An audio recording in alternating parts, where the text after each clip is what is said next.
Craft. Welcome to another Craft Along with Paul. This is the final craft along in the series of designs from Linda Williams and her fantastic layering frames collection. If you've missed any of the previous ones, because this is the sixth and final one, you can go back and watch on our YouTube page. The lovely Grace, all the way in New York, is with us this evening. So good evening, Grace, or good afternoon. If you've got any questions, thank you, my eye. It's a good start. If you have any questions, then Grace is there to help. And I'm just about to sneeze. Oh, excuse me. Excuse me. That was unexpected. I've just put hand cream on. So that's probably what's done it. The sound is good. Sound is great. Thank you, Gracie. Yes, as I said before that sneeze, Grace is in the room with you. So if you have any questions, she's there to help. I'm sure some of our fantastic design team will also be joining us during the evening. There we go. I can see people are coming in. So we have Pat. We've got Vivian, bless you, thank you. Helen, Janet, Nahid. Yeah, some lot, and Clive's in the room as well. So it's lovely to have your company. I'll do my usual sort of waffling whilst people just find the room, pull up a chair, get comfortable, get a drink. I've got my coffee on the go. This will keep me going until we finish. My Groovy Tuesday mug from the lovely Ken. And it definitely stays hot in there, I can tell you. So there we go. Betty in Canada. Wow, Jane Telford's in. Here we go. Here comes everybody. Oh, it's nice when you see all the lovely names appearing on the side and familiar names, some new names in there, I'm guessing. There we go. They're talking of Ken. There he is. Pat's saving up for a mug. Oh, dear. Grace is in the room. She is indeed, Jane. Yes, all the way from New York. So, yeah, as always, I love this. All these anti-nationals, international visitors. We've got, where did I just see? So we had Canada, we've got Arkansas. Yeah, New York, London. Anyone from Paris? London, New York, and Paris. So yeah, it's great to be here again. And as I said, this is the final craft along in the series of 6 using the lovely layering frames collection that we launched on Create and Craft as part of a new and exclusive. And after every launch, we've done a craft along. Maybe this is the first time you've joined us. If it is, you can go back and watch the previous ones. And I think what we'll do is we'll have a flick through and look at the different collections that we launched, because it started back in June. And it started, believe it or not, back in June, we started with Christmas. And look, where we are now, we've come to the end of the cycle and we're at Christmas. So, and I know many of you have been working on your Christmas cards using that collection back in June. So you have plenty of time to get going. So let's have a look at the previous collections. I'm just going to bring them in. I've got mine in my folders. Oh, there we go. And what we'll do, we'll flick onto the overhead and we'll just go through, because maybe you've missed out on some of the previous collections and they're all available on our website. So let's have a little looky at where it all started. And the whole idea with this collection was it was all about the layering frames and the interchangeability throughout the whole 6 months worth. So this one we started off with, I loved just the star frame on this one. You've got the lovely Christmas roses, the post box, the little robins. Then we had the church scene. So take the Christmas tree out, because as you know with Groovy you can. And lovely wedding card. Then we had, in all of the collections, it was a new concept, and it was called the dotted cross stitch or tapestry type of effect. And the third plate in the collection will always be made up with a series of dots. Hence it being called the dotted cross stitch design. Then each set also came with a companion plate. So this is an A5 square plate, and this was designed, you've got that lovely corner there that you could take any of those frames and wrap around to extend it. Then in July, we moved to the countryside. These lovely frames in two different sizes, the lovely country scene, like you've got the sheepdog, you've got the cat, you've got the little sheep, the lambs, snowdrops. When you look and you really sort of delve into, there's so much in each of the different plates. Then we had our country cottage. Now this one just reminded me of sort of like a very countrified sort of lacy cushions. That's what this one reminded, like a pillow. And then we had the dotted cross stitch snowdrop. Lovely frames on here. And although they're sort of, each of the collections are themed, really the only thing that themes them are the designs within the middle. So it means you could take that dotted snowdrop and pop it into any of the other frames out of the whole series. Then we had the companion plate for this one, just here. Lovely. So cowslip, snowdrops, crocuses, and primroses. That was one I always forgot what that one was. I think I got it right this time. Then we went abroad. We went to the Orient. Love this one. The lovely geisha, the parasol, the blossom. Then we went to the pagoda, and we did this one in the craft along to show the comparisons on how you could build up the lovely layers in blue. Then we had the dotted cross stitch fan design. Really beautiful, lots of swirls that you can take out and put into different areas. And then the companion one on this one was the lovely cherry blossom. And they all come with a verse or a poem and some wording. Then we went off to Tuscany. So we had the lovely Tuscan portico. I love these sort of real sort of scallopy looking designs on this one. Then I said this one, it's really hard to choose a favorite frame because I love this one as well, with the bougainvillea going around the outside, the lovely poppies and the lavender fields.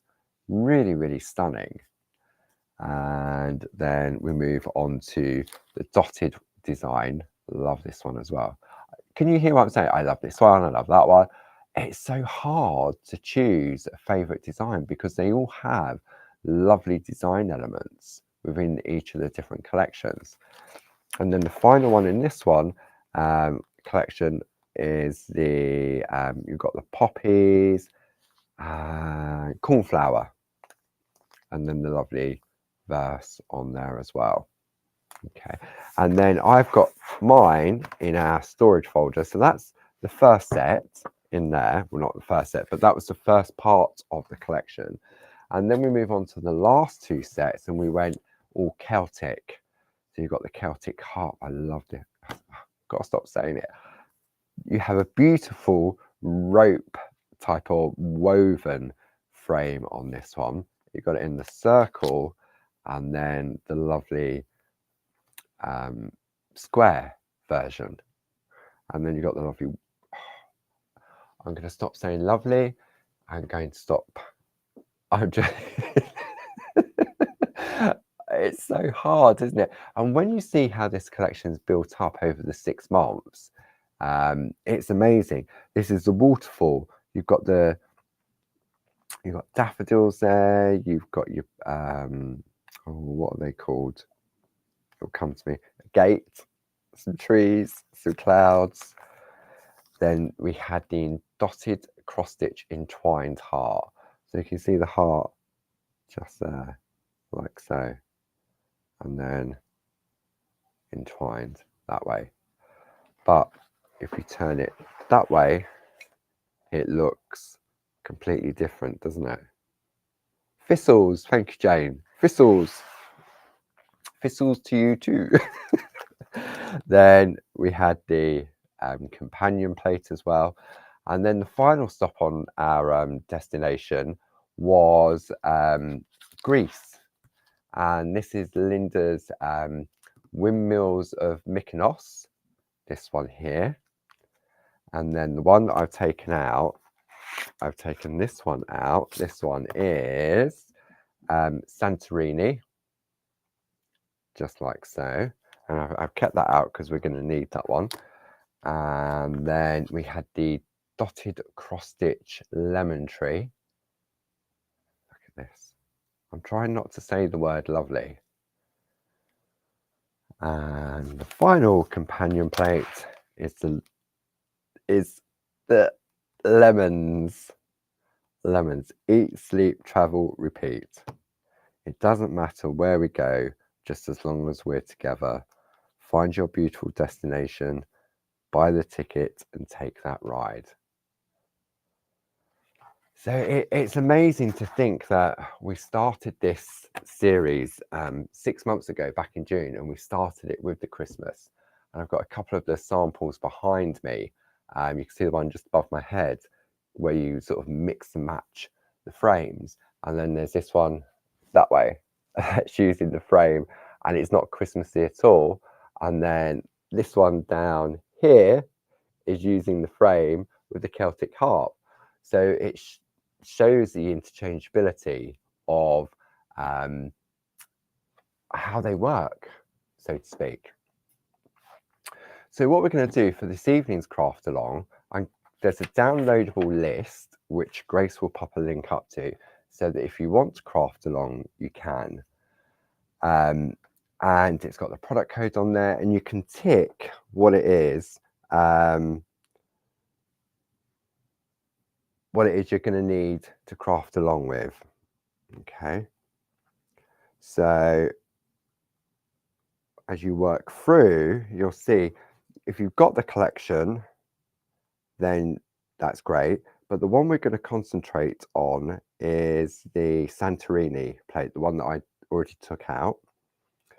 Then we need the nested square picot die set, or so a piece of parchment die cut from the 9th largest picot square, or a piece of parchment measuring 5 1/4 inches by 5 1/4 inches.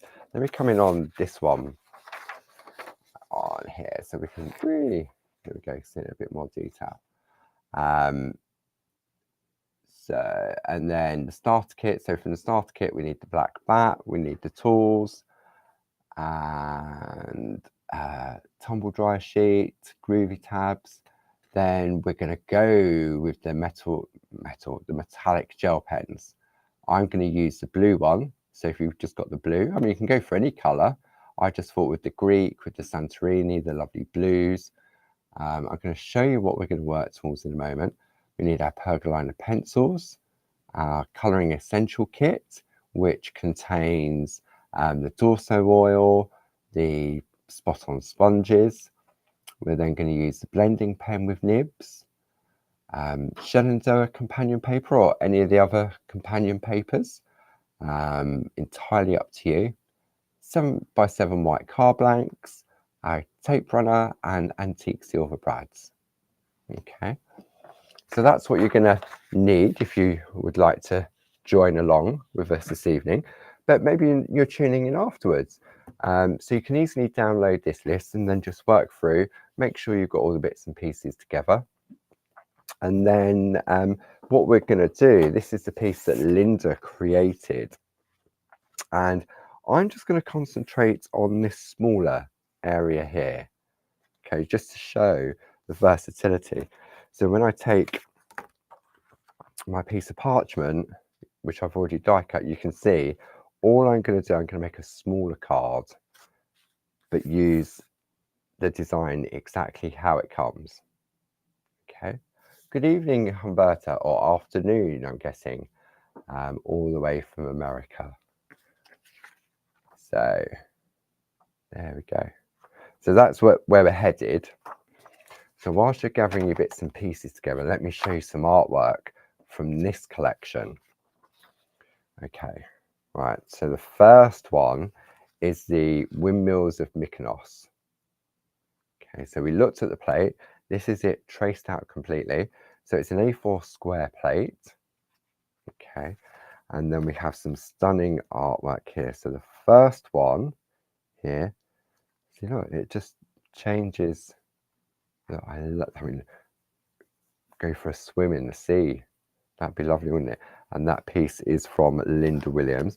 Now this one I think is Glynis. I love this. This is the diamond top card. I made these years ago, but doesn't it work so well with that style? Yeah, that's definitely a Glynis. Then this one I think is a Hazel Edwards. Let's have a look on that one. No, yes, hang on. Yeah, Hazel. Hazel did that one. So, and she's actually put a brad in the middle. It turns around. So it's just held in the middle. But isn't it amazing the different colorways? And then you've got the final piece, how they can look so different. So this one is taken the plate exactly how it comes. And this one is from Carol Baker. So you can go small, or you can go large, or you can go square or diamond, all using the same plate. Okay, so that is the Windmills of Mykonos.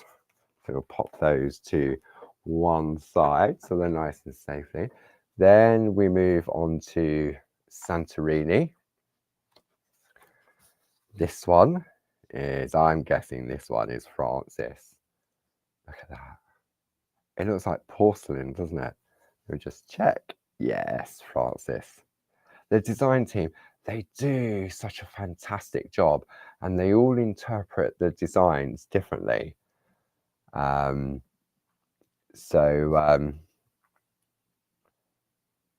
Yeah, they just do a fantastic job, and it makes my job so much easier. Then we've got this lovely piece here. That's all been picked. Those little crosses. Let me bring it on here. Those little crosses have all been pico cut. And who did that one? That one is Julie Campbell. Wow, that's dedication, isn't it?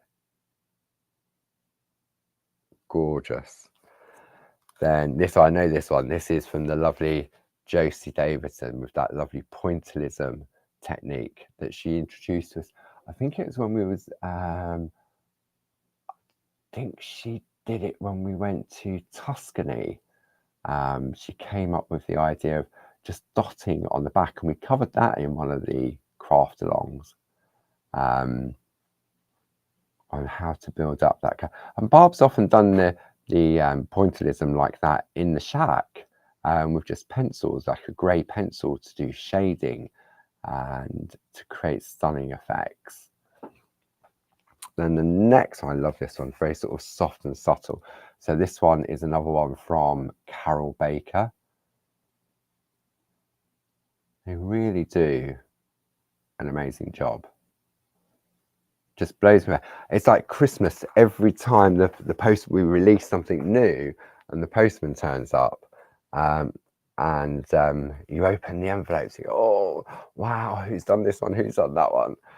Then this is our dotted cross stitch lemon tree.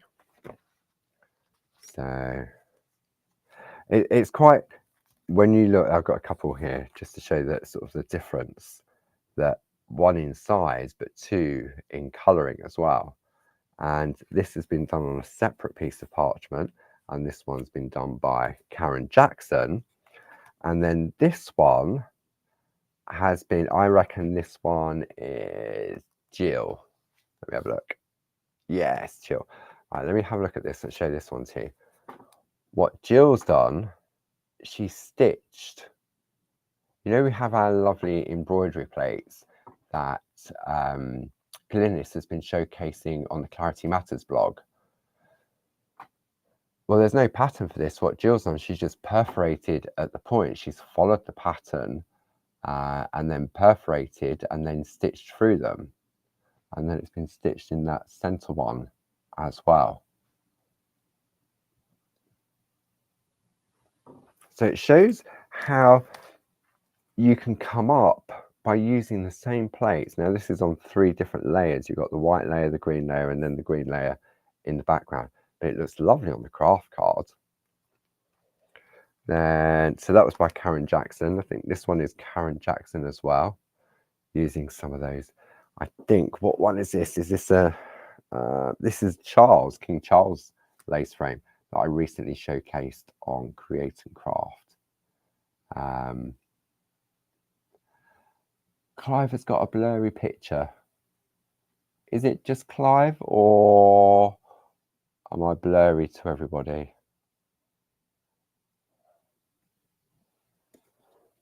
I hope not. I can see that it's in focus. So then the next one is from Jane Telford. I love that. Jackie's not blurry. Susan's fine. Jane's fine. Okay, Clive, maybe a reboot. Right, okay, so the people that are saying they're fine, they're on Facebook. Anybody on YouTube? So Pat's on YouTube and she says it's fine. Okay. Yeah, I've hit, as Grace said, give it a refresh. It may be your internet connection. Sometimes that can have an effect. And it's what, 7:30? People are getting home. This is lovely. This one is Glynis. Using those multi-needle tools around the outside. We covered those in Groovy Tuesday, didn't we? And with this one from Josie Davidson. It really is. I mean, you just go through and you look at them again and again. Now, this is some picot cutting. This is from Hazel Edwards. Then this is nice as well. Carol. So Carol's done. Let me do it on the overhead on this one because it's weird to get. So you can see it's like a dangler, so to speak. Then the companion plate. So that's what it looks like. So you can, don't forget, you can stop and start this afterwards and have a look at the designs in more detail. Now this is a Francis, and you can see how Francis has taken that lovely lemon corner and then taken one of the other frames to join it up. So that's Francis. Then this one is Karen Jackson. Stunning white work there. Angela says hers is fine despite the Baileys. Now this is another one from Jill with her embroidery. So Jill's embroidered this pattern and then she's embroidered round there like so. Now I think this one, I think this is a Jane, I think. Yes, it's a Jane. Thinking outside the box. Okay, and then this one is from Carol Baker. Very soft and subtle. But what Carol's done, she's picot cut the frames separately. Happy birthday. Wouldn't you love to receive that for your birthday? Then this one is from Julie Campbell. So we can see now how, hang on, go backwards, how those frames wrap around that corner. And then just use the sentiment on its own. I'm guessing that this one is a Josie. No, it's a Glynis. It's a Glynis. There we go. A little bit of grid work here. Now that's freestyle grid work, that one is. That's using a basic grid to create that pattern. Straight border grid number 1. Basic piercing grid. Yeah. There we go. There's some counting there. And then the final piece, I think this one's Glynis as well. Now, have a look at this one. Let me come on the overhead on this. When you have a look at this, so you've got the lovely corner, but look, where'd this little one come from? Okay, so what Linda and Jazz did, they worked together and they created this A4 sampler plate. So it's a little bits of all of the 6 different collections. So we've got Christmas, Countryside, the Oriental, Tuscany, Celtic, and then finally Greece. And then they've all got a little sort of sentiment topper around the outside. And then when you have a look at the artwork that's been created, so look, just using those lovely little squares. That one was by Karen Jackson, and the next one is from Karen as well. Lovely little Christmas tree. Look. Then the next one, Carol Pankstello.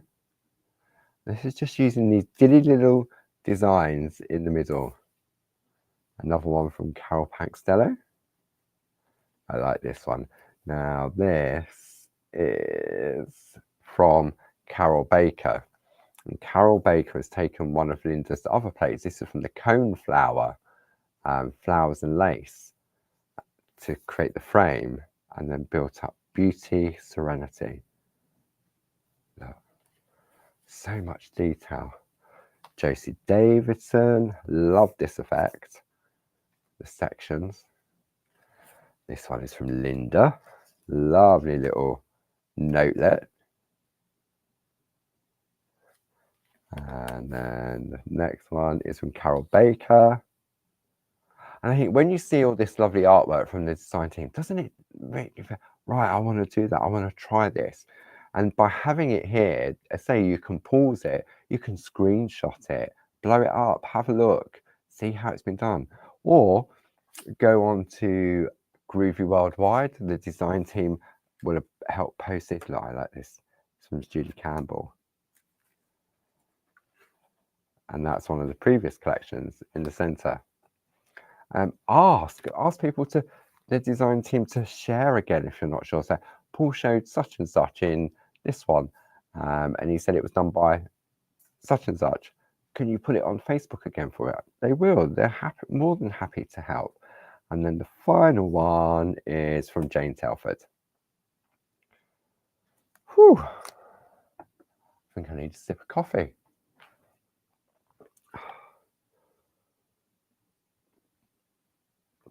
Got a little bit festive this evening. I've got my candy canes hanging behind. It's like a washing line, doesn't it? I just popped to the shops at lunchtime and I thought, oh, I just get some lights or something. You can't really see the lights, but they are illuminated. All right, I need to put this lovely artwork somewhere safe. So bear with me for a moment while I move it out the way. Ooh.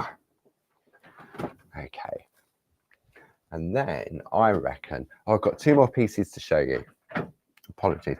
2 pieces created by Linda. The lovely lemon tree on our rainbow parchment. And then the final one. See, this was something that Linda realized, I think it was during the Celtic, was it? I think it was the Celtic collection. She realized that all of those circles then become lovely wraps. And so when you look at this idea, you can do it with any of your other plates. If you maybe you only went for the Christmas collection, or maybe you only went for the Oriental, but now look at them again and look how you can create some lovely wraps around the outside of your card. And this is using rainbow parchment and paper. Okay, a message from Grace. Let me say, what does it say? Hang on. Please wish our American friend and club customer, Patsy Lalibert, I probably pronounced that wrong, a happy birthday today. Happy birthday, Patsy, all the way in the States. I hope you're having a lovely day, because I'm guessing it's the afternoon there now, so I'm sure you've had a good day so far. So it's lovely to have your company.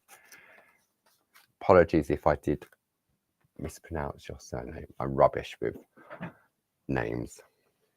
Okay, so where are we going to start? We're going to start with a piece of parchment because it's all about groovy and parching along. And what we're going to do before we get started, now I've pico cut this from the 9th pico square, and you can see you've got that lovely picot cut around the outside. But if you don't have the dies, then as I said, the piece of parchment about 5¼ inches square. Okay. And what we're going to do first is we're going to wipe both the front and the back of the parchment. And you're probably thinking, why would we be doing that? Well, I want to introduce the metallic gel pens. Okay. And when we're working with the metallic gel pens, for those of you that aren't familiar with them, when you're working with them, you need to work on the front of your work with the gel pens and on the back with your traditional line art. Okay, so when we have a look at the piece of artwork that Linda's created, as I said, we're just going to concentrate on this blue frame here. And this blue frame is going to be done with the blue gel pens. Okay, so I'm going to bring in my plate. So we're still using the plate in the same way. So it's still on the back. We can still read the word groovy, but this time instead of the parchment working on the back of the parchment, we're going to work on the front of the parchment. So position your piece of parchment in place. I'm going to zoom in a moment, but I just want to get the overall effect. And then what we're going to do is we're going to take our groovy tabs and we're going to hold our parchment in place. Okay, I'm going to come across here and I'm going to come across here, so that's nice and secure. And then I'm going to turn my work because I'm going to start down this side. So let me stretch and zoom in for you. I'm going to go for the blue gel pen. Before I stretch in, let me just show you. I did it in green. Okay, let me come in on this camera so you can see I did it on green and then realized I should have done it on blue. But you get this lovely debossed metallic finish. If I turn it over, you can see where you've got the white line art. Okay, and then I also did this one in blue. So I should have done the other way around. Okay, so let me zoom in for you. And we're going to zoom in this way. So I'll come in slowly. There we go. About there, I reckon. Okay. This chair, I need to get a mat for this chair because it doesn't like sliding on the carpet.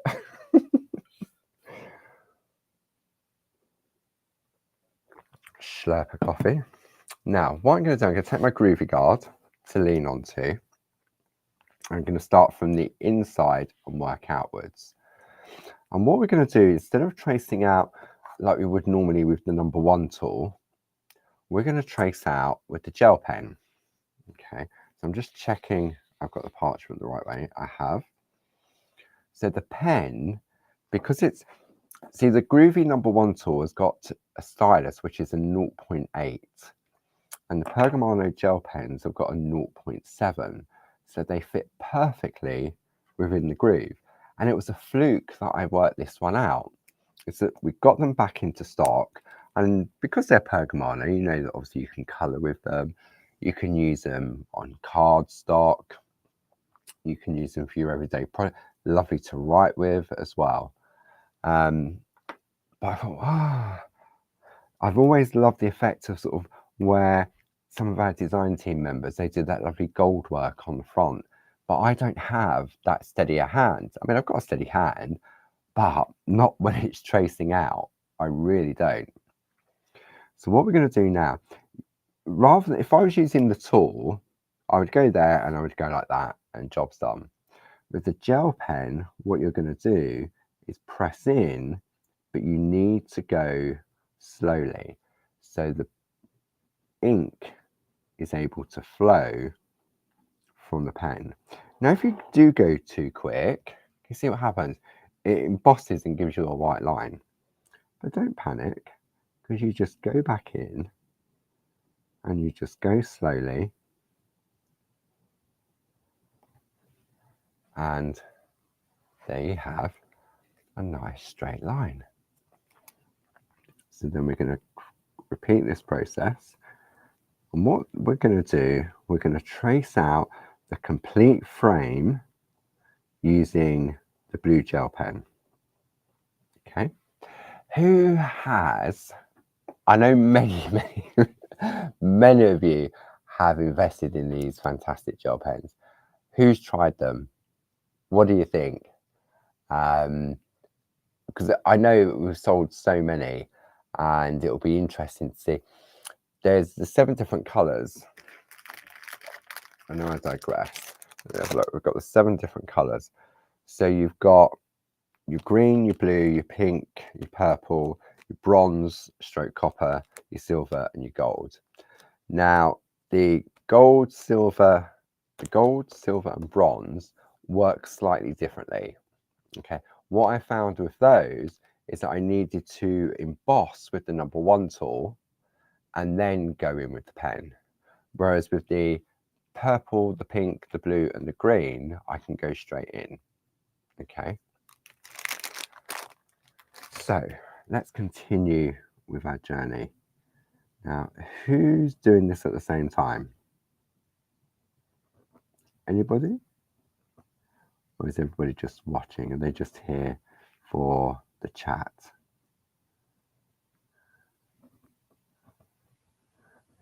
Did you notice the oh dear, what am I trying to say? I don't know. The Facebook and YouTube live earlier on today. It was a bit sort of unannounced, so to speak. We took delivery of a new Ranger order of some new ink pad colours. So Barb decided that she'd showcase them in a Facebook Live, YouTube Live. It was about 4:30, I think it was today. So if you want to have a look at that, you can go back and watch that again. And yeah, some lovely new colours to us.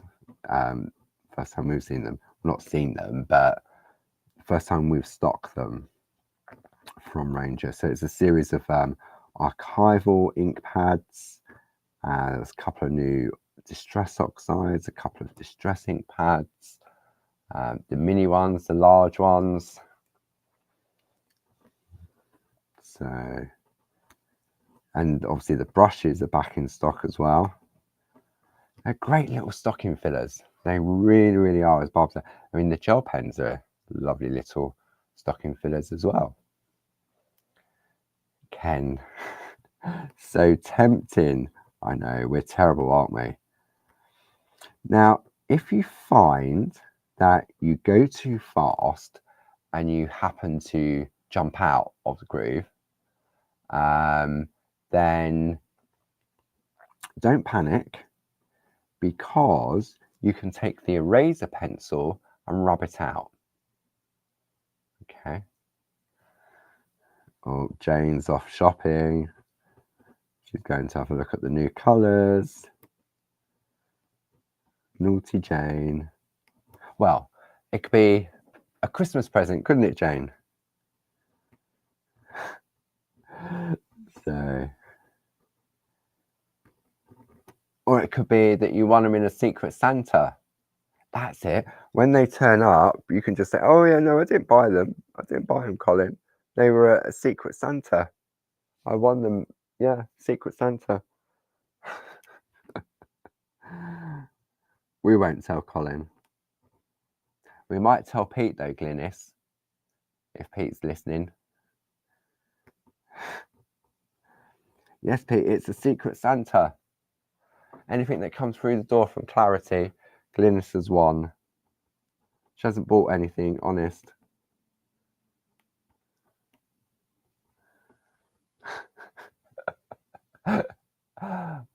Rosie Posy, I know, it's lovely names, aren't they? Some strange names, but some lovely names. Rosie Posy. But I really love this technique, and when it's done, it's amazing how different it looks. So we're just going to carry on with our design. Is Glennie still in the room, or has she gone shopping? I mean, gone to enter the competition, the the Secret Santa. Sorry, Glennis. I hope Pete's not listening. Oh, dearie me. I don't mean to get people into trouble. Well, no, I don't. So, okay.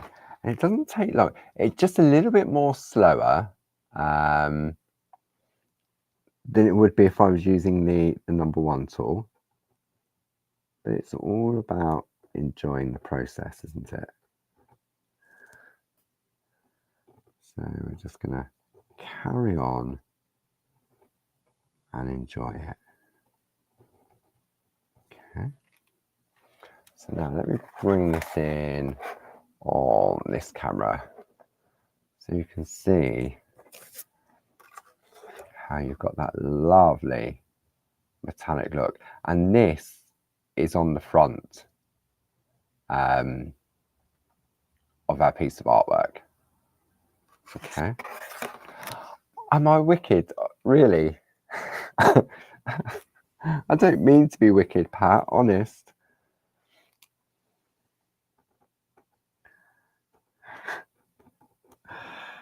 I don't mind taking the blame for things like that, though. I've been told that many times, that I'm a bad influence. Okay, so what we're going to do now is we're going to do that outer frame. And we'll just go nice and slowly. And you can go up and down, you can go backwards and forwards, just like so. But the idea is just to go nice and slowly.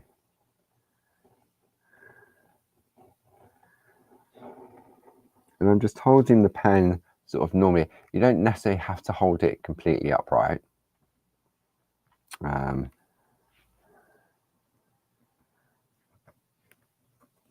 if you find that the ink's stopping to flow, just scribble it out onto a piece of card, or just hold the pen a little bit more upright to do that.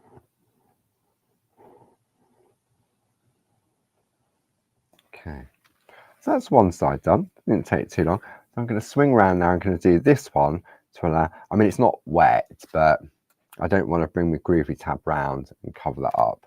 So I'm going to lean on my groovy guard now. Okay. And I'm going to go this way now. I'm going to go from the outside. Is there a preference to working from the outside in? We're about to find out. I don't think so. What I'm trying to do is just stop the curling. What's the weather been like with everybody today? It's been very mild here in Kent today. I mean, I've got this jumper on, and I'm thinking at this moment in time, I don't really need it on. Maybe I'm having a tropical moment. So this technique here that we're doing with the gel pens, if you've recently invested in them, and you've invested in some of Linda's. Now look, I just jumped across there. Okay, so what I'm going to do, I'm going to take my eraser pencil, and I'm just going to rub it off, just like so. I'm going to take a brush, don't want to blow.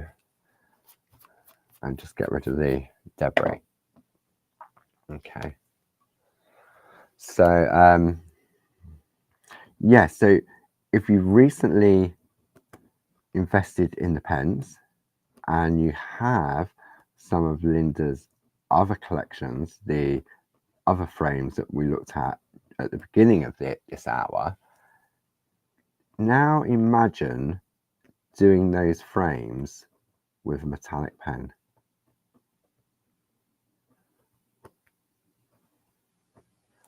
Opens it up completely, doesn't it?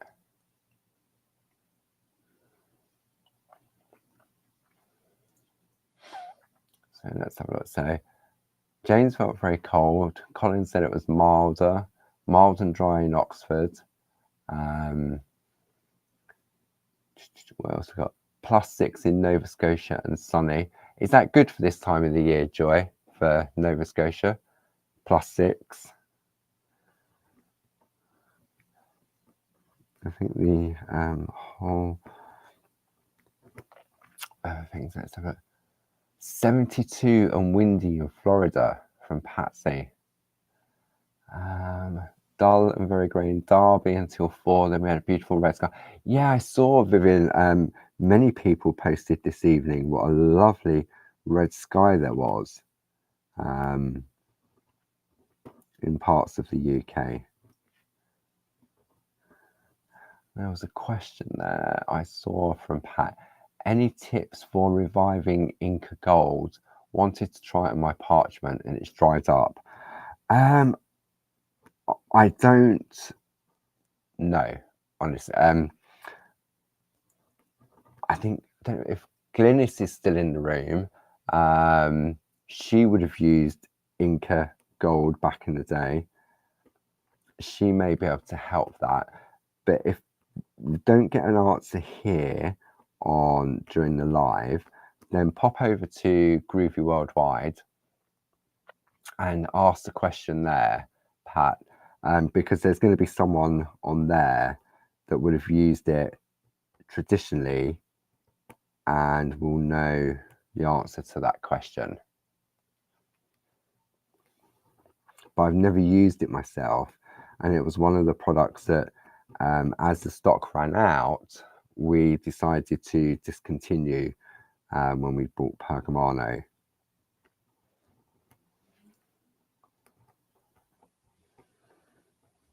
Because what happens is when you order products like that, like the pens, for example, and the Inca Gold, and you have to order such large quantities in order to be able to keep the price down. And I know when we looked at restocking like Inca Gold, etc., and we looked at previous year's sales from when Pergamano was based in Holland and saw that it took a while to sell, then we couldn't justify the cost of restocking it, so to speak. Did I just say -22 in Norway? Ouch. -22. Goodness me, I can't even begin to imagine -22. I struggle with like -4, -5 here in the UK. Wow. Is that normal or does it get minus more than that? Minus more than that? Oh dear. Wow. See, I learn a lot whilst we're doing these sessions.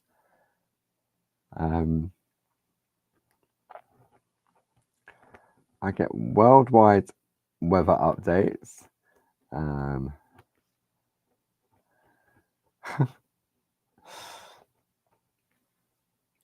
Goodness me. Wow. Ooh, forgot the lines in the middle. I'm going to do... So you can see the speed at which I'm going. Okay, so let me show you something else. So I think you saw me go down at that speed there. So normally if I was using the tool, I would do that. Okay, so it shows how you just need to go more slowly.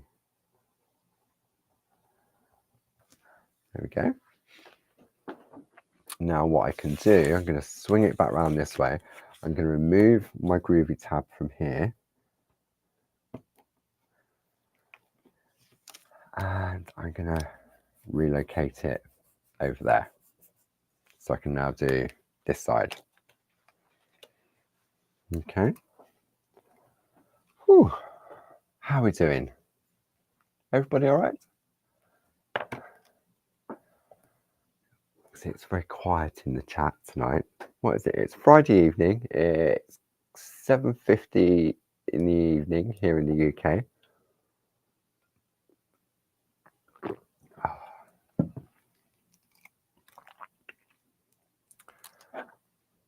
I bet everyone's out Christmas shopping. Everyone, who's finished? Come on, hands up. Who's finished Christmas shopping? Who's all set for the big day? I'm sure there'll be a few of you out there that are ready. I haven't given it any thought whatsoever.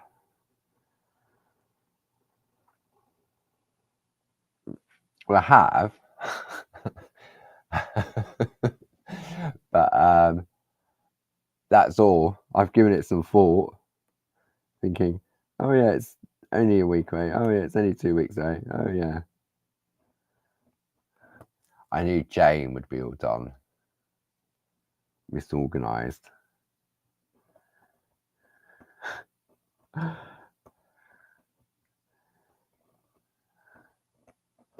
I'm sure there's a few more out there. Joy's finished today. Yeah, I mean, what date are we? Isn't that what Christmas Eve's for? Christmas shopping, Christmas panicking.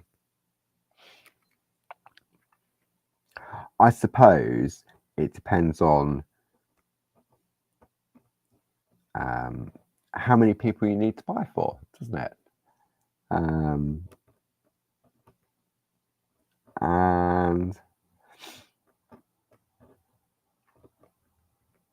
yeah, I mean, I only buy for a few people, so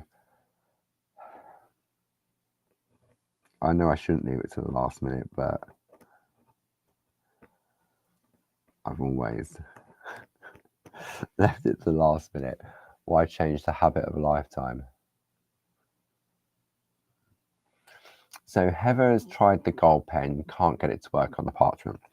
Okay, so Heather, with the gold, the silver, and the copper stroke bronze colour, my suggestion, what I find works for me, is I trace out with the number 1 tool, okay, in the groove. So we're still working on the front of the parchment.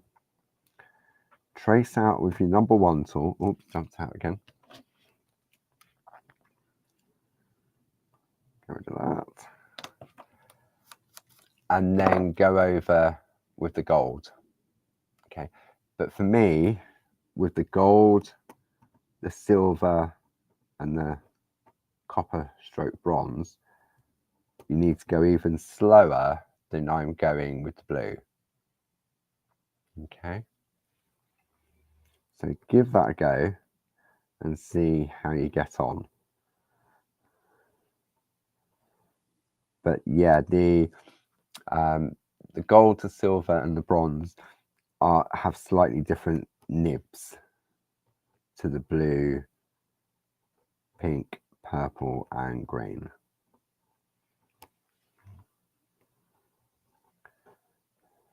So give that a go and see what happens. As I say, you need to go a lot more slowly. Rubber. I'm so glad I realised that it rubs out with a pencil eraser, because when I did that green one, I got right round to the end and I jumped out and I thought, goodness me, goodness me, I said, now what shall I do? And then I thought, I wonder. And I tried it and it worked. So,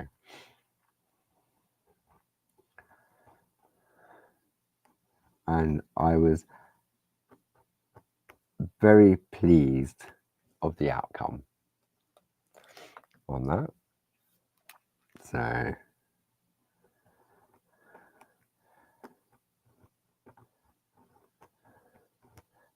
don't panic. Oh, I'm doing it more often. The more I talk about it, yeah, goodness me indeed, Angela. The more I talk about it, the more I'm doing it. It's psychological. You won't jump out of the groove, so you won't need to use the eraser pencil. You will stay in the groove and it will all work out lovely. Of course it will. See, this is the part that takes the longest, and I'm doing it in real time just to show how it works. Okay, when we come to trace the line art in the middle, mince pies, who's talking mince pies?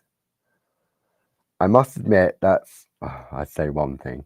There's a lot of things I don't like, but mince pies, give me a chocolate log, a Yule log. I'll have a chocolate Yule log over a mince pie. I think mince pies are like Bovril, aren't they? Marmite, I mean, not Bovril. Same with Christmas pudding. Too much fruit. I don't eat fruit. Okay, we're on the last one now. Oh, dear me. It's definitely getting warmer in here. Just bear with me for a moment.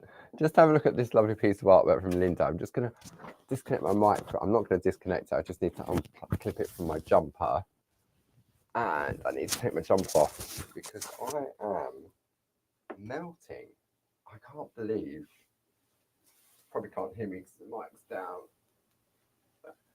Okay. Whew. That feels a lot better. Hang on a minute.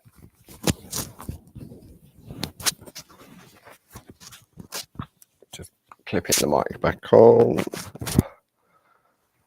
Whew. Right. Okay.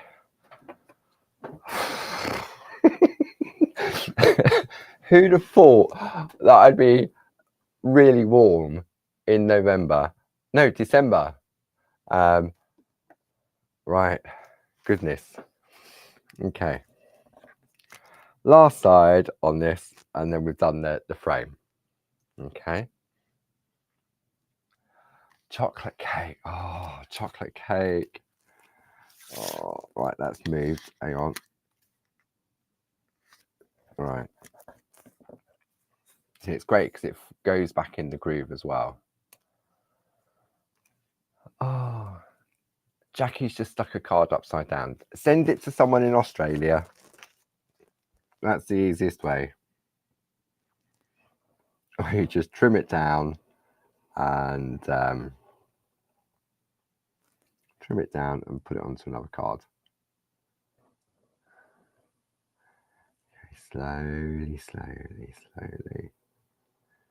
Went a little bit fast on that one. Yes, thank goodness I did have something on underneath.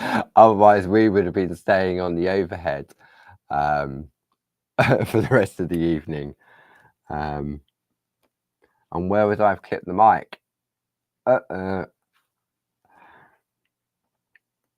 I shall leave that to your imaginations on this Friday evening before 9 o'clock.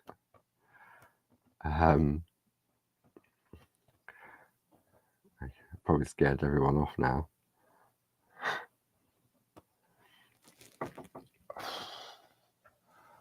Goodness me. I know that. I mean, I've even got the door to the studio open because there's just me in the building. So there's no chance of anyone sort of walking past and making noise. So I've got the door open to the studio to let some air in. But yes, it's very mild.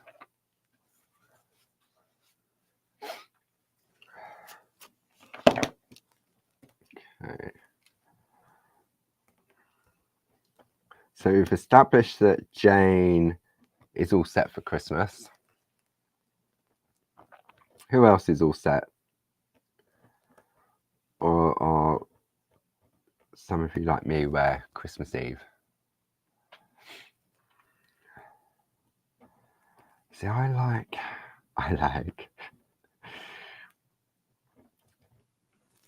when I lived in Peckham in South London. This is when I was growing up.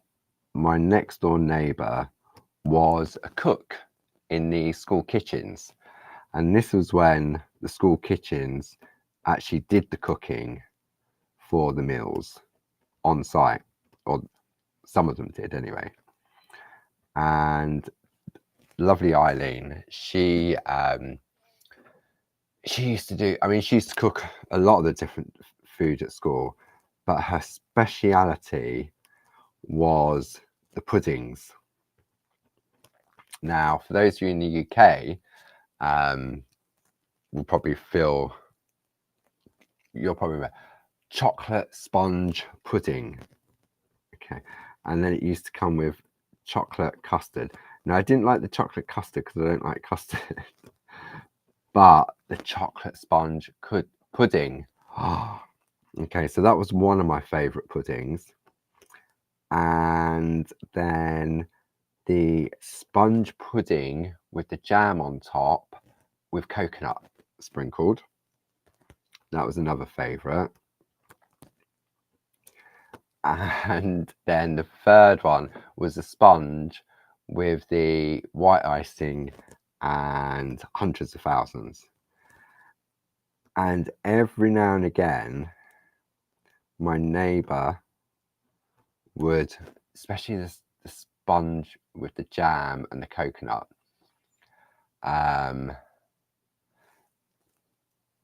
about once or twice a year, she would make it at home and share it. And it was lovely. I'm more of a sweet tooth person. I'd rather have pudding than well, no, I wouldn't rather have pudding than the main meal, but I do like a nice pudding. But again, quite fussy. I like the old stodge, like treacle sponge or spotted dick. Love spotted dick. Don't like bread and butter pudding.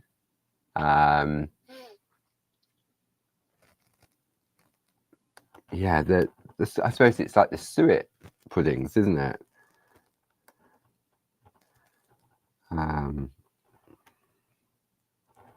Yeah. Well, now I'm making everyone feel hungry now. Sorry. But look, you can all go and delve in your cupboards. You're all at home. I mean, one of my drawers in my desk does contain treats. Biscuits, chocolates, peanuts, and nothing healthy. Because if you have anything healthy like fruit, it would just go off, wouldn't it? Whereas you can leave a packet of biscuits in there and or a bar of chocolate and it's fine. But put an apple or a pear or a banana, then you've got to eat it, haven't you, really? Yes, I know.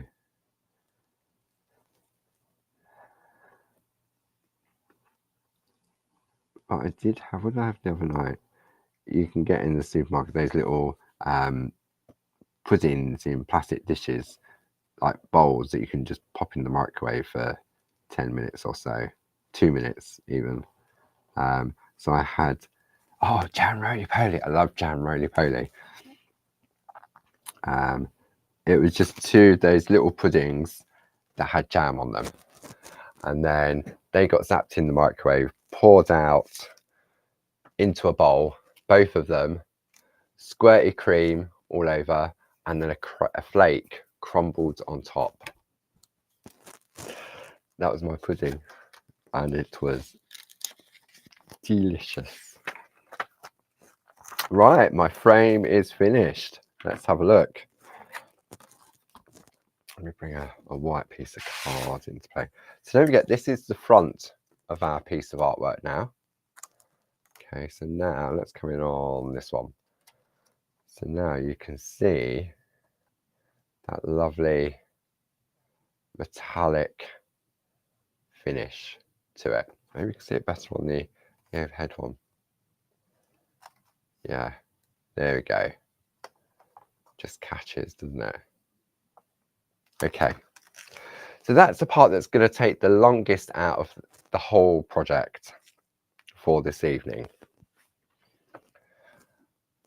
Have I got you thinking all about puddings now and chocolate? Pat said I was wicked, and I am.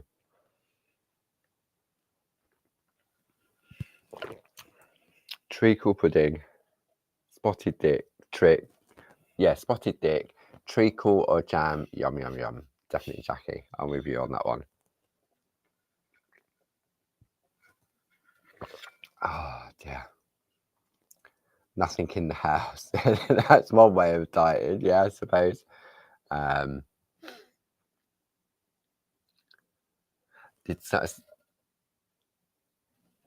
just saw someone call it frog spawn. Were you talking about semolina or rice pudding? See, that doesn't do anything for me. Rain, a good old Kentish gypsy tart. No, see, I've tried those and wasn't impressed. Wasn't impressed with those. Jam tarts, I like a jam tart, especially homemade jam tarts, or jam roly pudding, roly poly. That's nice. Tapioca. No, no, no, no, no. Okay. Right. So we're still on the back of the plate. This was the front with the metallic. And now we're going to turn it over and put our design in the middle. Okay. So this is where we're going to do it traditionally now. Well, I say traditionally in the groovy sense. Okay. So we line up. It's not going to fall into the grooves because the grooves are on this side. So we're going to take our groovy tabs. I may need a couple of extra groovy tabs on this just to hold it in place to stop it moving. Okay. Ooh, sorry about that. A little bit out of focus. Okay. Top and bottom. It shouldn't move, but it might. Okay. So now all we're going to do, we're going to take the number 1 tool and trace out the design in the middle. Okay. Picky Paul. I know, I'm very picky. You should know that, Gracie, how picky I am. Right, okay. Excuse me. So take the number 1 tool and glasses on. Tootsie Roll. What's Tootsie Roll? Okay, so what we're going to do now is press in to the groove and start to trace out this side. I'm just going to give it a little wipe. I'll just get a little bit of resistance there. Okay, and then take the design exactly how Linda has created it. So how's your nutcrackers coming along? I watched it back this morning, Barb's shack session last night with your nutcrackers and your sugar plum fairies.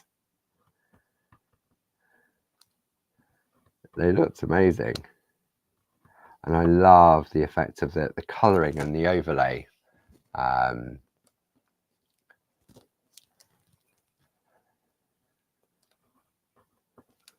So it'll be interesting to see how that progresses on Monday and then finishes off on Thursday. Yeah. So, come on, keep still. Just need to. I think I need to. Somebody asked me the other day about how often do you change your tumble dry sheet, and it can vary. I mean, look at this one and look at that one. One's grubby, one's not. I just said a nutcracker was something to behold. Chocolate toffee. Okay. Now there is, I'm right. This have not picky. Well, it is picky. Okay.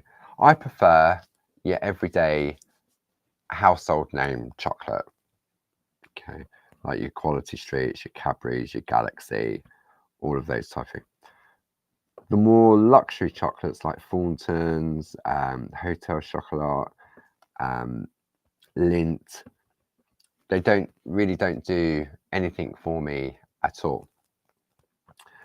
But there is a lovely, and I prefer milk chocolate over dark chocolate. Okay, but there is, I'm probably going to pronounce this wrong. It's a German chocolate. They sell it in Sainsbury's, and it's like a chocolate toffee, and it's called Reisen. I think it's Reisen, and it's dark chocolate. It's got like a chocolate coating, and then it's like a chocolate toffee in the middle, and I can eat a whole packet. Reason. They're really nice. So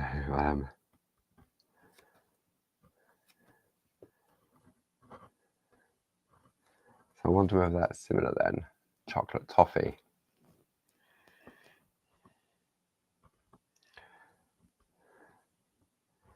But yeah, everyday chocolate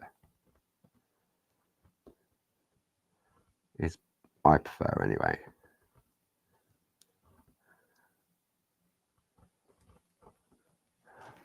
What about everyone at home? What's your favourite chocolate?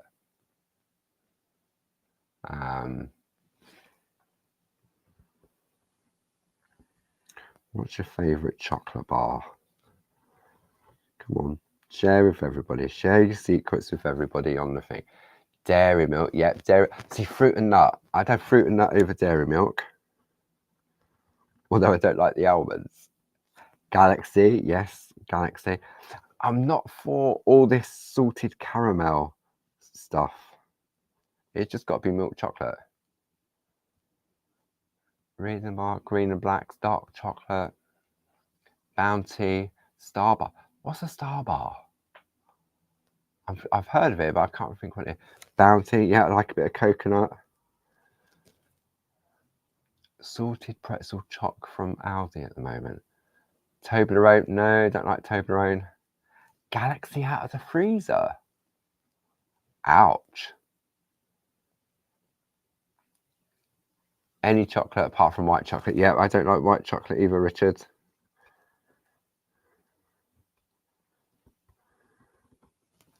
Goodness. Terry's chocolate. Ferrero Rocher. Ah, that has got to be my all-time favourite. If I have a box of those in the house, nobody gets those. I can eat a box of 12 in one go.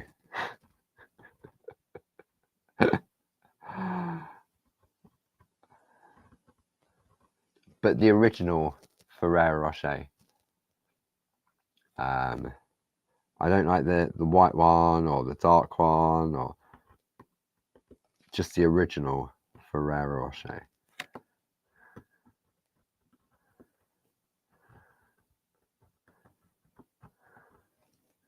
What else have we got? Star Bar is peanut and caramel covered in milk chocolate. A bit like a Snickers. I'm guessing it's probably more nougat. Well, that's got nougat in, isn't it? Double decker. Not sure about double deckers.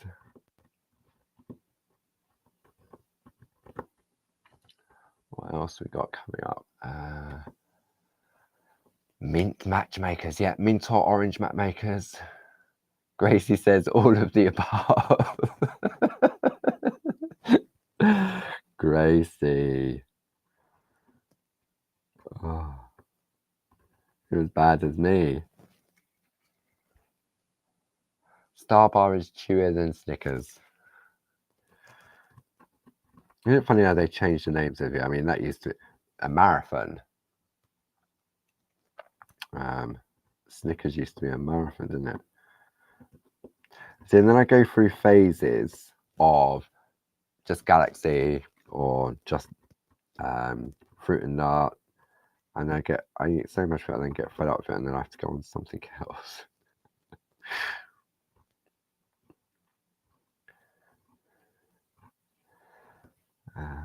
Go on, what else we got? Crunchy. Oh, crunchy's nice. Do like a bit of honeycomb. And once you bite into it, you just need to suck it, don't you? So it melts.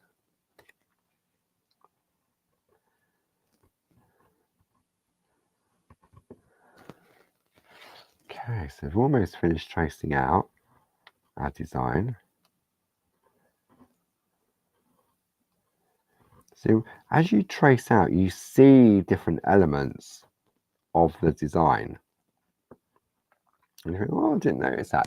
And it's not until you you illuminate it and you bring it to life that you see different elements. And we often suggest that when you get a new plate at home, that you just trace it out. And as you trace it out, you'll see things. Because sometimes when the artwork comes in from the design team, you look at it and think, oh, where'd that come from? And then when you look at the paint, you go, oh yeah, it's there. Move slightly. Oh, don't matter, it's a bush. It doesn't have to be perfect, does it? Okay. Now don't forget, the frame we've created is just what it is. It is a frame. The design in the middle, you can put anything in the middle of this frame.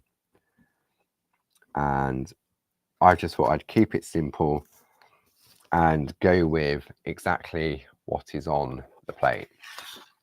Okay, I've got a little bit of movement. I just need to readjust. Okay, it's great that it just slots back in. Okay. So yeah, so it is literally what it is. It is a frame, and any design can be put on the inside of it.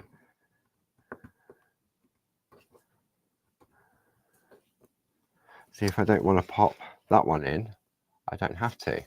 See, I could just, I mean, look a bit odd that the hill's then disappearing into nothing.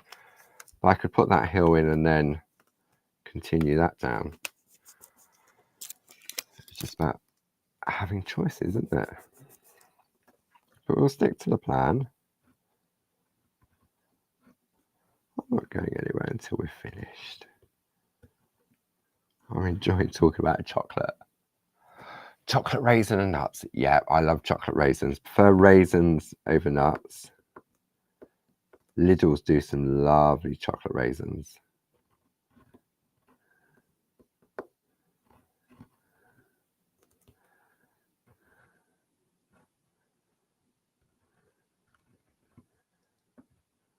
What else we got coming up?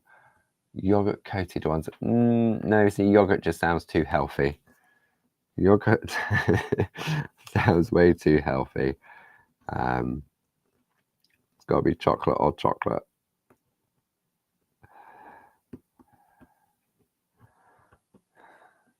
Told you I'm weird. I'm sure I'd like them if I tried them, but no. Okay. Just finishing off the little mountains in the background. I'll put the little birdies in the sky. There we go. So then we can turn that over. And now we have our finished piece of artwork. So you've got that lovely contrast.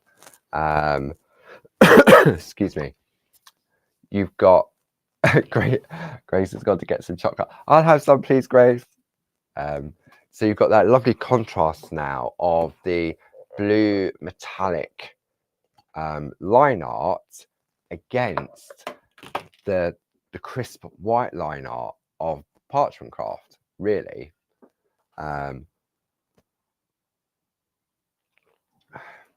I just need to kind of... So if I take a piece of the lovely companion paper, so this is from Shenandoah, and now I pop that underneath, see how it changes it. I mean, obviously on black it's always going to look harsh,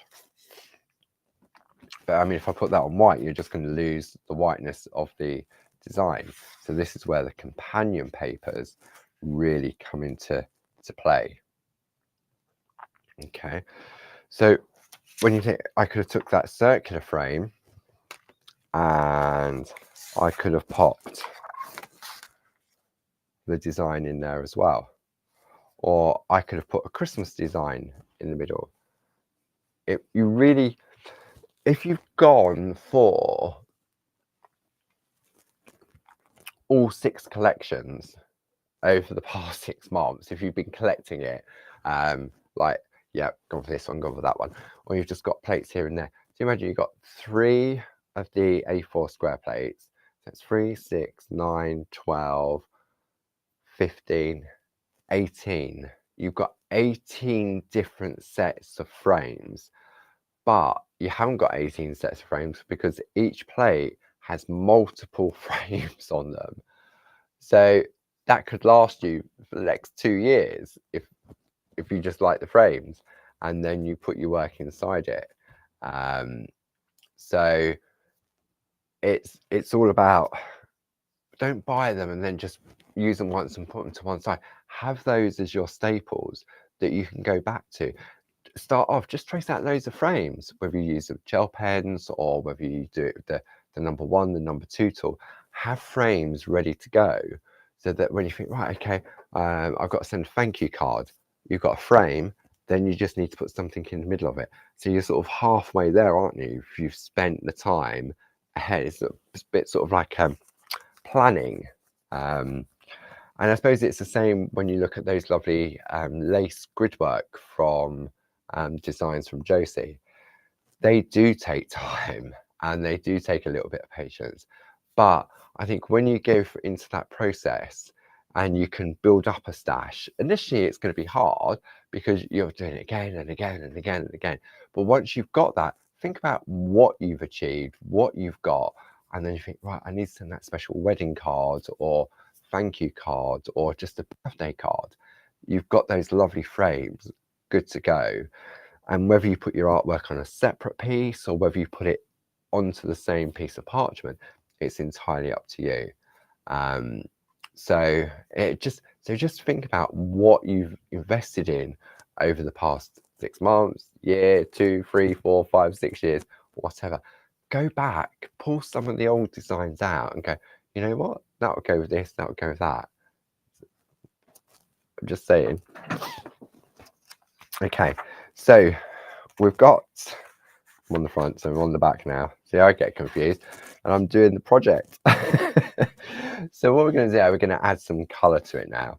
And it really doesn't require much color at all.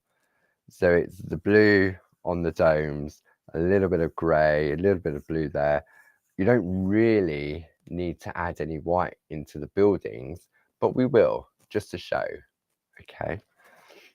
So I'm going to pop my work to one side and I'm just going to grab my tool organizer because I've got all my pencils in here. Okay. And I'm going to stick with the Pergolida B pencils, my go-to thing. So I know I'm going to need a green, I'm going to need some blues, I'm going to need the white, and I'm going to need the black. That's probably all I need. So it's the 2 blues, the green, the black, and the white. I don't think I need any others. No, that's it. Now, let me see. Do I have... Oh, goodness me, there's so much in this bag. Let's have a look. Okay. I think I know where it is. So there's my pencils. Have a look at my pencils. I disappear over to this side of the room again. Just looking for... Yeah, found it. I found it. Okay. Right. What I was looking for was my mix mat. See that I've got all these colours already on there. Okay. So we're going to need our pencils. Don't necessarily need a mix mat, but it will help. We're going to need our Dorso oil, our spot on sponges, and blending pen with some nibs. Okay, so I've got a selection of nibs here, which I'm just going to push to one side.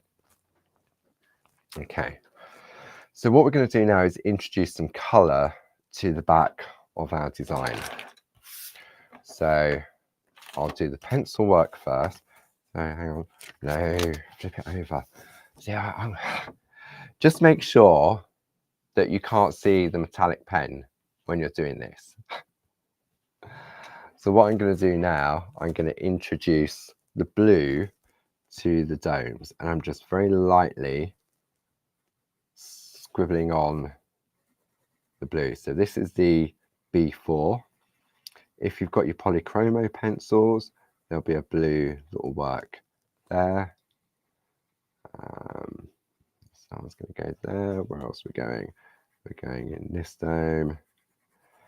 So I'm not putting the pressure on. I'm just scribbling lightly with the colour. Where else have we got blue? We've got some blue on here. So I'm just copying exactly what Linda's done, but you can come up with your own colour combinations. It's entirely up to you. Right, so I've got my blue in place. So pop that to one side. And there's a little bit of blue on the stairs, like so. And then there's a little bit of blue on these stairs, but very, very sketchy. Oh, there's some blue on the gate. Okay. Everything's so blue in Santorini. Oh, there's some blue up there as well. There we go. Any more blue? No, I think that's it. Right, okay. So I've got my blue in place. I'm now going to take my green and do green. So what I tend to do is do all my dry colouring. I say colouring. my dry scribbling first. Okay. I just find that it's what works for me. I've got green there, and then some green in the foliage. That's a rock. Oh, I've got the blue over there. Some blue in the sails of that boat. Okay. And there's some blue in the water. Now what I'm going to do in a minute, I'm going to put some white paper underneath, and you'll see how rough and ragged this looks. Okay, it works for me. So it's all about sort of having a play and seeing what you come up with. So I've used blue. Don't need the light blue. I didn't need that one, so I didn't need the 16. Okay, then I'm going to take the white, and I'm going to colour everything else in white. Okay, so when I say colour, I'm going to scribble white everywhere else. Now when you look at Linda's picture, you can, well, the hills are not white, they're grey. Well, we don't have a grey B pencil, so I'm going to make grey with black and white. But what I need to do first is put the white in place. Okay. What chocolate did you find, Gracie? Or is the cupboard bare? Did your mum eat it all when she was visiting? Okay. Well, we've still got some matchmakers. Around the ragged colouring, Paul's ragged pencil ran. Oh, Mr. Ken. Okay. So it really is scribble, scribble, scribble.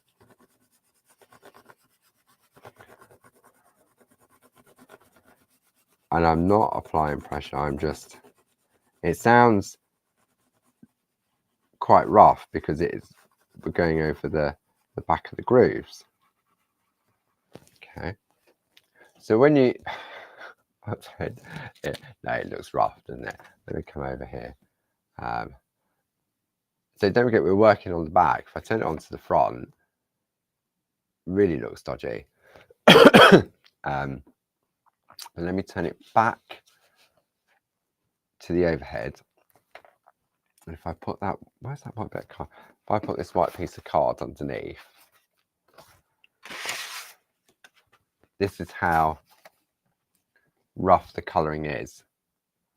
Okay, I've got a little face down there. Little ghosty in the water.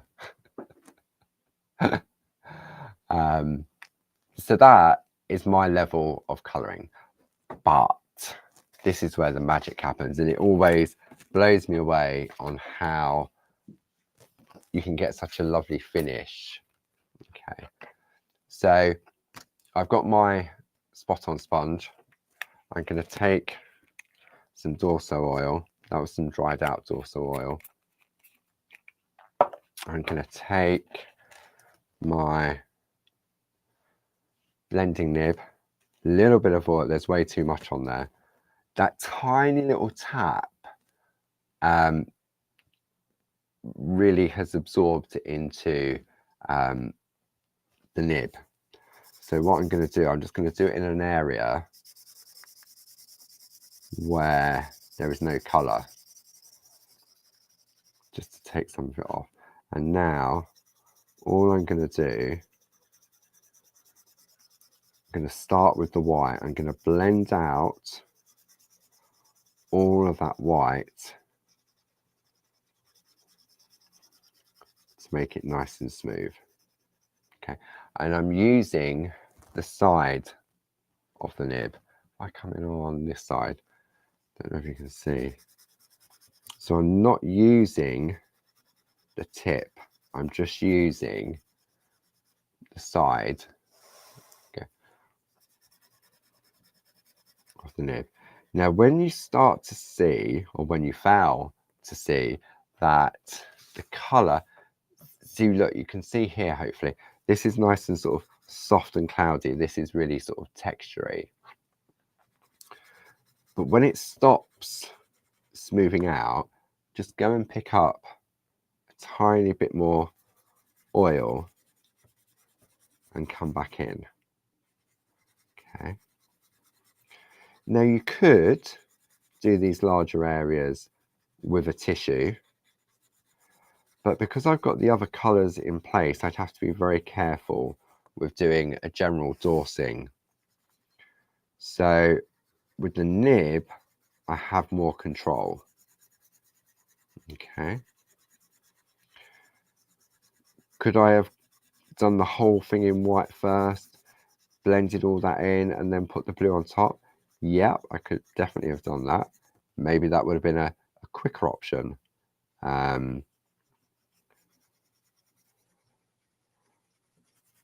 Yeah, it definitely would have been a quicker option, because then what I could have done was just put the blue on top, or took the eraser pencil and remove where the white was and just put the blue in. So maybe you want to give that a try. If time is of the essence, then trace out your design, put white everywhere, then take a tissue and blend it in with a tissue. Then apply your blue, your green. If you want a true blue like this, then you could erase where the white is and go in direct, but it probably wouldn't make that much difference. Okay. It doesn't take long to, and with the nib, I do have that control to get in between the little bushy area, in between the steps. And you know what? If I accidentally went into one of those colours, it's not the end of the world, because I can take my eraser pencil and rub out any mistakes. Okay.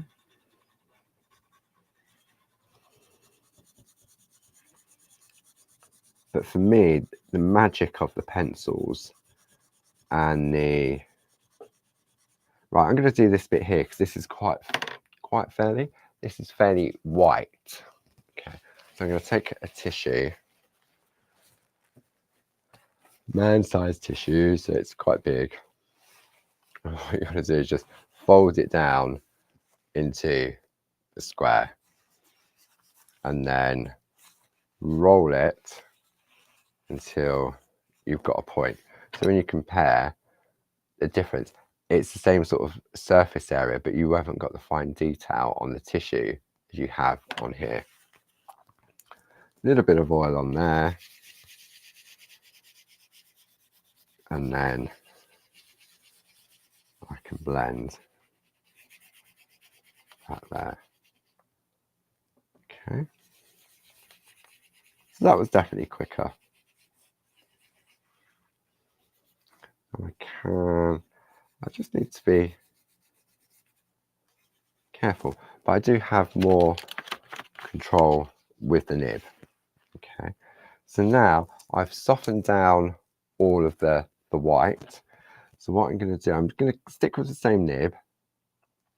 Now I'm going to go in and blend out blue. Well, not blend out. I'm now going to, can you see the difference between the two? As the oil goes in, it converts, for me, it converts the pigment of the pencil into like a paint. Okay. And because I've got that nib, I can stay within the area I need it to be. But if I do come out over the line, it's not a problem because I can take the eraser and rub it out. Okay. So I love colouring with pencils on the parchment. Do I keep all the artwork I make during my Facebook lives?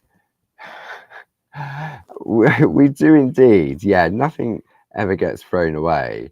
I mean, like when we do demonstrations on TV, obviously when I'm doing groovy, I get a lot of help from the design team with the prepping and the staging, and so the amount of time and effort that gets put into that by the ladies, there's no way. And I can only showcase elements of what they kindly prepare for me, and I know exactly what's involved in putting it all together, so nothing ever gets thrown away because I can go back and use it again. And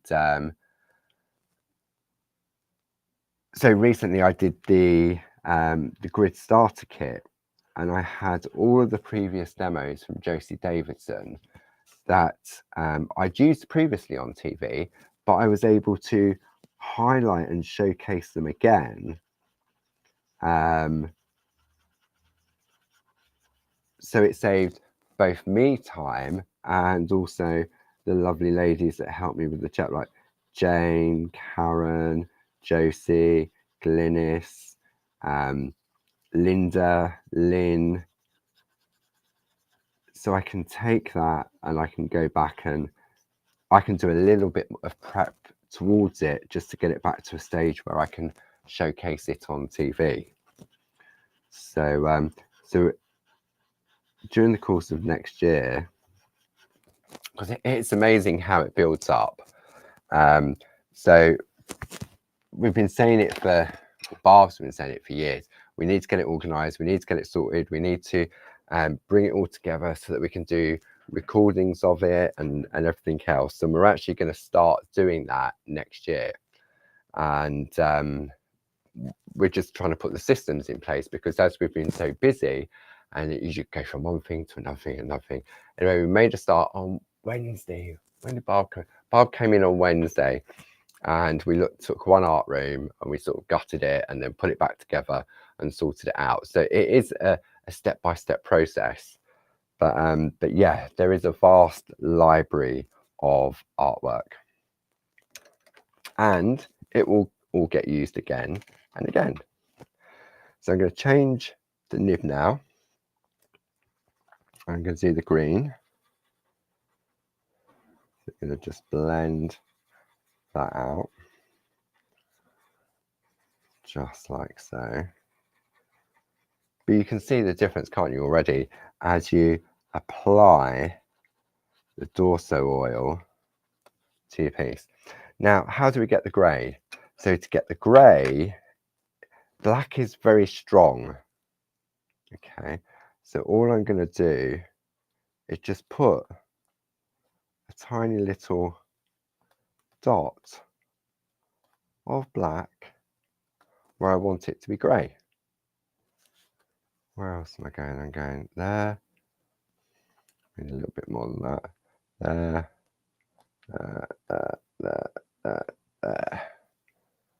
There. Where else do we go? And then there.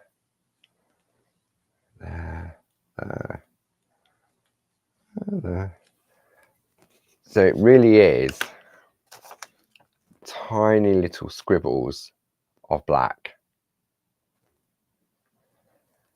Okay, so I'm going to go, let's go for another new nib. I never have too many nibs. Okay, now what I'm going to try first is I'm going to try dry blending to see whether I need to add any oil. I think I probably will, but I just want to try it first. By dry blending, it just means I've taken a clean nib and I haven't done anything to it. So let's see. Right, no, definitely need to put a little bit of oil just to get that black kicked in. Okay. That's it. Yeah, you can see that, can't you? So all of a sudden now we're starting to get the grey. Now if you find that, because I think I probably could have got away with putting less dots in these and carried the colour over, because the blending pen takes that colour and carries it. But if you find that maybe you've gone a little bit too dark, then you can just take the eraser pencil and lightly rub it out. You don't have to go right back to the clear parchment, just light pressure, and you can you lift off a layer, so to speak. Okay. But yeah, you can see that. So all of a sudden now, but it's just that tiny little bit of black to make it go grey.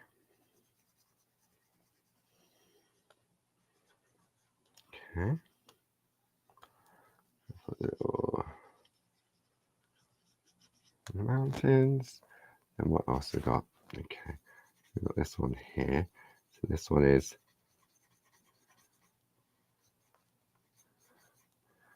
and you can get your levels of sort of shading afterwards, because you can build up your depth once you've coloured it in.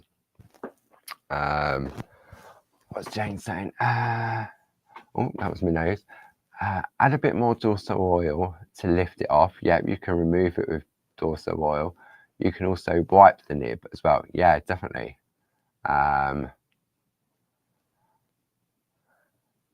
Quick question. Jane will probably know the answer.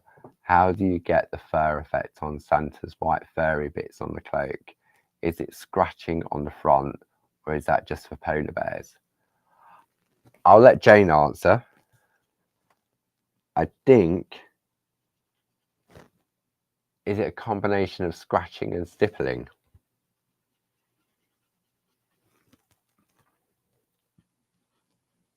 I've done it a long time ago, but I can't remember. Jane's probably done it more recently, or Glynis.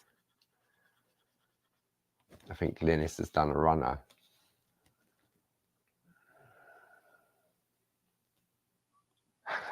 Okay. As I was reading that out, that tune was in my head. That really was. That, isn't that weird? I was reading it out and I was reading it out to that tune. That's strange. I thought you'd gone quiet.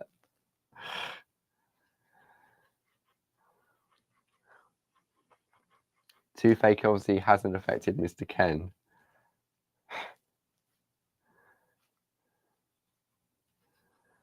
Okay, so now we're into the mountains.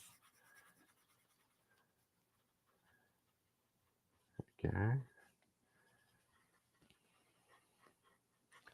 Just like, what tune? You've got to, these are a few of my favourite things. I can't think, is it an advert? It's an advert, isn't it? I can hear it in my head, but I can't think. Is it M&S?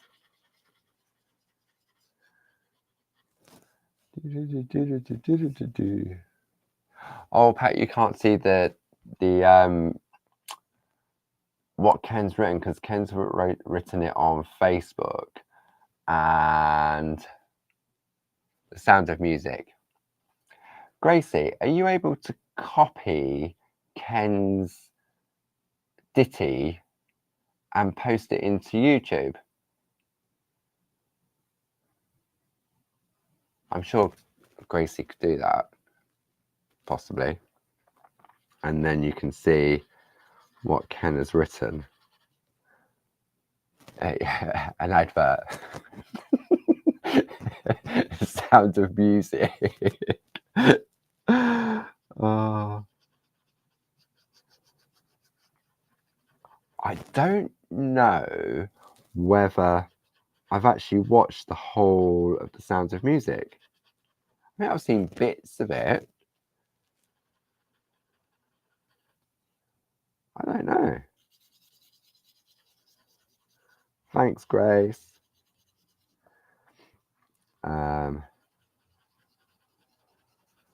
Why did I think it was an advert? Sounds like it should be an advert, shouldn't it? Oh, dearie me. I mean, it's one of those songs you know, doesn't it? You know the song, you know the tune.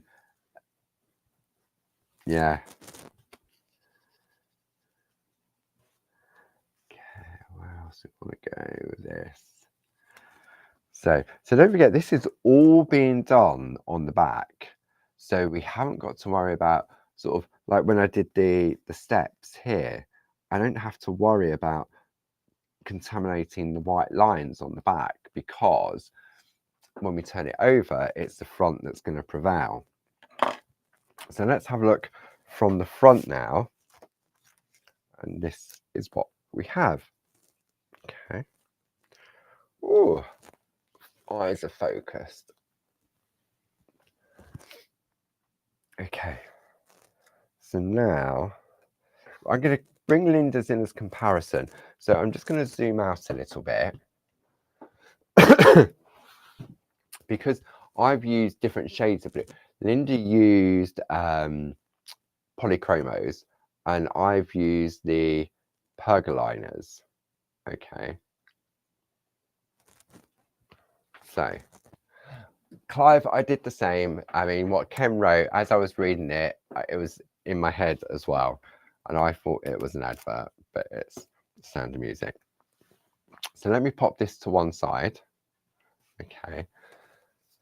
And let me bring Linda's masterpiece in. So you can see that there is differences. Obviously, colours are different. Pencils have been used, but we can darken that blue. That it's more of a turquoise, isn't it?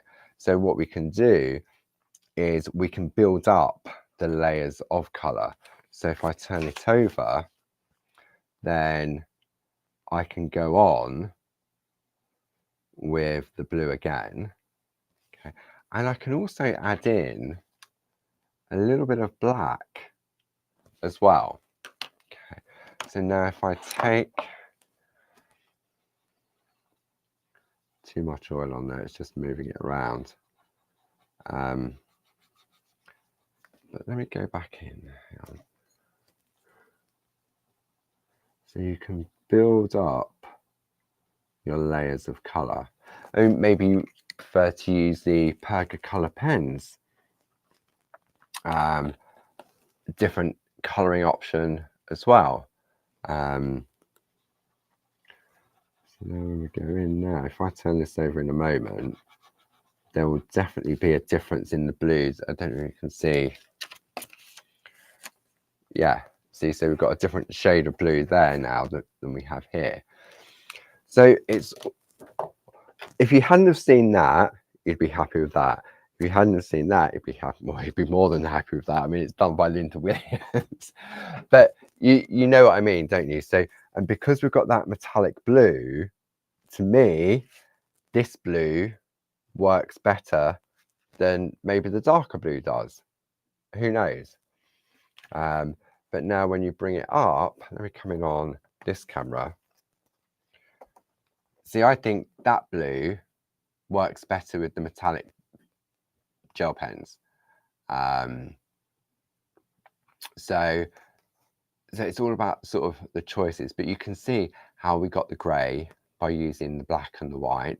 Could have mixed it on the mix mat, but the easiest option for me was putting the white down and then just a tiny little bit of black. That's all you need just to get that grey. And again, you can go back in. You could just use a lead pencil. You wouldn't get the blendability, but you would definitely get a grey from a lead pencil. So maybe, so if you've gone for the other colours, you could do your purple border and do the purple domes. Who says they've got to be blue? I mean, I know the typical Santorini image is blue, but you could do green. If you're Jane Telford, you could do pink. You can do your gold, you can do your silver. It's all about having choices. If you want to, you can still use your gel pens to colour in on the front as well. You just need to be a little bit more careful. Let me just show you quickly before we finish off for the evening. So let me just take a piece of parchment, and if I just trace out, I'll just show you very quickly. Let's just do this one here. Okay. So if I do this, this, put the windows in. Sometimes you have to put a bit of the tracing out, otherwise it just looks odd. Okay, we're going to put that in there. Okay, so I'm just going to do that bit. So now, if I wanted to use the gel pen, the glass is gone. So just colouring in. So try and stay away from the white line, because the white line on the front is exposed. Okay. So what I'm doing, I'm very, very lightly going in circular motions. I'm not going on heavy like I did when I was tracing out the line art. Okay. My glasses are definitely helping. So now I'm just ignoring what I've just told you to do by going around in circular motion. I'm going in long lines.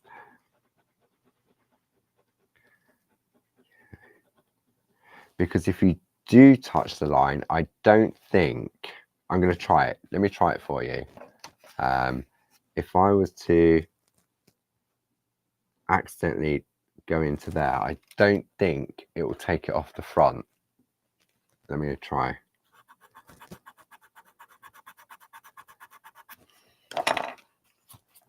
No, it stains it. Because the fibers are porous on the front, but not on the back. So then you can just go in. So again, I'm not, it sounds as if it's quite scratchy, but it's not. It's just the thing. So now when we have a look on this one, I want to try one more thing, because I haven't tried this yet. So I'm going to try it. Why not try it live? I'm going to take a dry water brush. I'll see if it smooths it out. Yeah, it does. Okay, that's good to know. Something else I found out. So all I'm doing, I mean, see, it's these brushes. I don't know why. What it does. Hang on, I'm going to come in close in a minute. So I've put the colour down. Okay, and I'm using the water brush. I wonder whether would it block? Yeah, because it's still, because I've gone on quite layery with it, it was still slightly wet. Okay, so then what I've done, I've just used the brush over here. You know how I got this to work with the Perga colour pens, how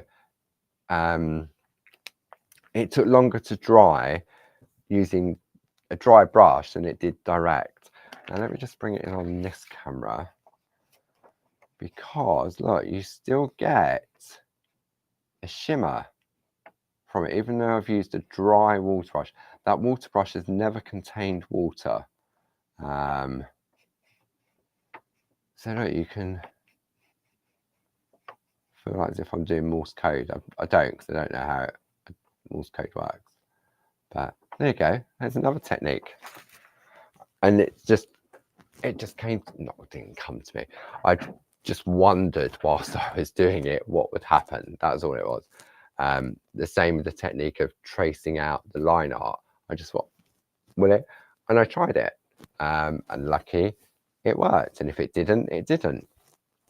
So so I hope you've enjoyed this evening. Thank you for your company, as always. Thank you to the lovely Gracie, Jane, Ken, everybody else in the room. If you're only just tuning in for the craft along, don't forget on a Monday at 10 a.m. and Thursday at 7 p.m. we have the Shack with Barb. Just a pen and pencils required for that. On a Tuesday at 10 a.m. we do Groovy Tuesday, and we're currently working with Tina Cox's layering plate mate. So so you can tune in, you can go back onto our YouTube page and look at all the previous episodes. But if I'm not going to see you now until next year, I hope you have a safe and peaceful Christmas, and look forward to seeing you again next year. Otherwise, if I am going to see you again, then I will be in the Shack with Barb on Monday. And yeah, don't forget to check out Barb's blog, barbaragrayblog.com, the Clarity Matters blog that Gracie looks after, which is claritymattersblog.com. Every Sunday, there's always a step-by-step tutorial from one of the fantastic design team, a whole library of how to, from stamps to groovy to mixed media. There's loads and loads of stuff on there. So thank you as always. Thank you for joining me for the past year. And hopefully I'll see some of you on Tuesday at 10 o'clock on Groovy Tuesday. So enjoy the rest of your evening and the weekend. And don't forget to check out that Facebook Live earlier on at 4:30 if you like your ink pads.